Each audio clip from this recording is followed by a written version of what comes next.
Is drinking coffee good or bad if I have diabetes? Americans are drinking more coffee than ever. More than 60% of U.S. adults drink it regularly. As popular as coffee is, there's still debate over whether or not its benefits outweigh its risks. One common question is whether coffee is good or bad for someone who has diabetes. What are the components of coffee that affect health? There are a number of components in coffee that can affect your health. Two of the most common are antioxidants. Research has found that coffee has several types of antioxidants, which are the main sources of its health benefits. Antioxidants can have positive effects on your health by lowering inflammation in the body. 2. Caffeine. The most well-known component in coffee is caffeine. It's a natural stimulant and is often what drives people to start drinking coffee. But in some people, caffeine can affect insulin sensitivity, which is how well your body responds to insulin. What are the components of coffee that affect health? Unfortunately, research on whether coffee is good or bad for people with diabetes has offered mixed results. Other studies, however, have suggested that long-term, daily coffee consumption may have the opposite. In one study, adults who drank more than 6 cups of coffee a day were found to have lower risk of developing type 2 diabetes than those who drank only 4 to 6 cups a day. Even those who drank just 1 to 4 cups a day showed a lower risk of developing type 2 diabetes than non-drinkers. The exact cause of these results is still unknown, but the thought is that the caffeine in coffee may have improved insulin sensitivity. That would mean that the caffeine made cells respond to insulin better, absorbing sugar from the blood and lowering blood sugar levels overall. I have diabetes, but I don't drink coffee. Should I start?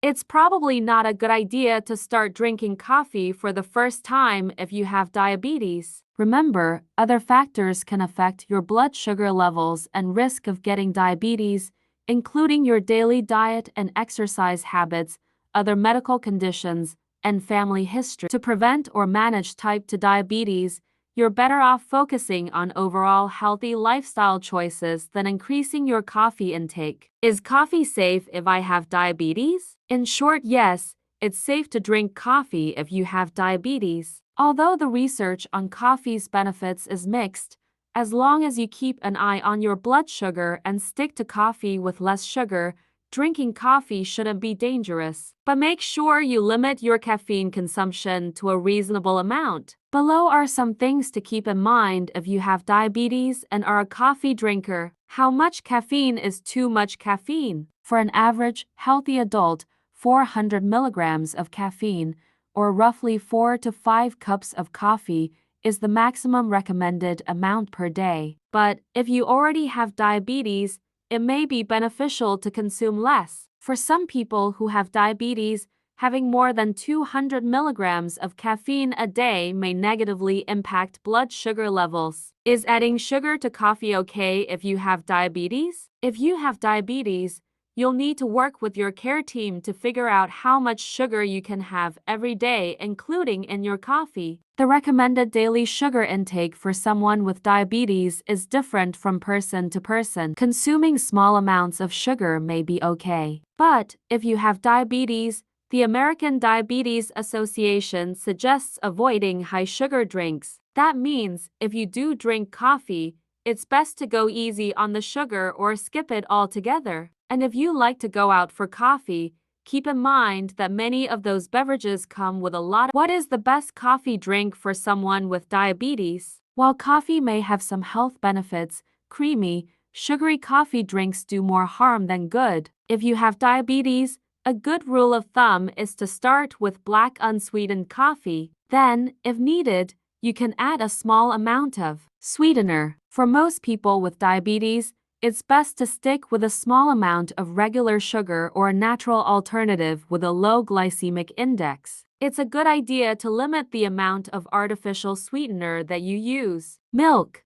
A good choice is low-fat or skim milk, or low-carb plant-based milk. And if you're at a coffee shop, here are some tips. Order an unsweetened drink and add sugar yourself so you can control the amount. Ask for skinny options. Avoid sugary syrups. Remember, with diabetes, it's not only what you eat that matters. What you drink is important too. Specialty coffee drinks can be full of hidden sweeteners, syrups, and dairy products, and the carbohydrates can add up quickly.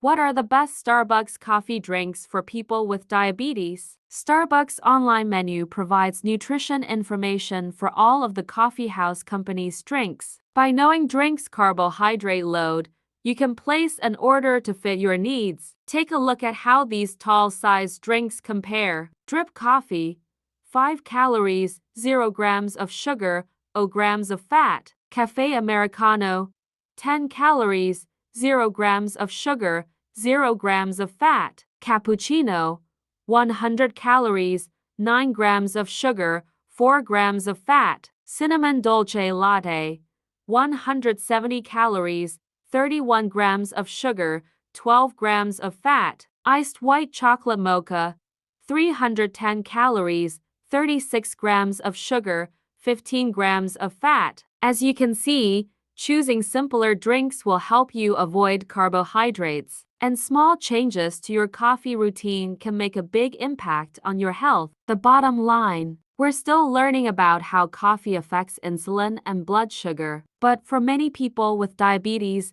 coffee is safe to enjoy. If you have diabetes, you can likely drink coffee as long as you keep an eye on your blood glucose levels and limit the amount of sugar you add. Talking with your healthcare provider can also help you understand how coffee fits into your overall care plan.